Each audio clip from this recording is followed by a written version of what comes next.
గత ప్రభుత్వం 41,000 కోట్ల రూపాయలు జాతీయ ఉపాధి హామీ పథకం కింద ఖర్చు పెట్టామని చెప్పి కేవలం 15,000 కోట్లు మాత్రమే ఖర్చు పెట్టిన అంటే కనిపిస్తున్నాయి రోడ్ల మీద మనకి ఖర్చుగా.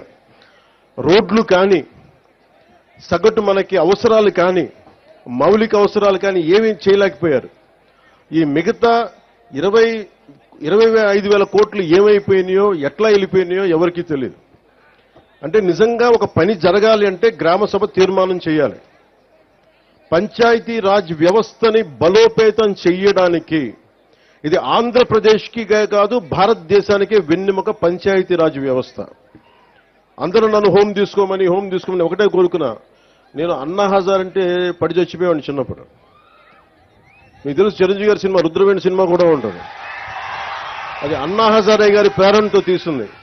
అంటే ఒక సర్పంచ్ ఎంత బలవంతుడంటే ఎక్కడో మిలిటరీలో పనిచేసి రేలేగావ్ సిద్ధి మహారాష్ట్రలో రేలేగావ్ సిద్ధి అనే గ్రామానికి వచ్చి అక్కడున్న పరిస్థితులు చూసి అందరూ మద్యానికి బానిసై అన్ని మనకి కనీసం నీటి సౌకర్యాలు పొలాలు ఎండిపోతా ఉంటే గ్రామానికి అభివృద్ధి నోచుకోపోతుంటే ఆయన ముందుకొచ్చి ఆయన సర్పంచ్గా అయ్యి ఆయన ప్రారంభించింది వాళ్ళ రేలేగావ్ సిద్ధిగే కాదు మొత్తం దేశాన్నే కదిలించాడు. ఒక సర్పంచ్ కదిలించాడు.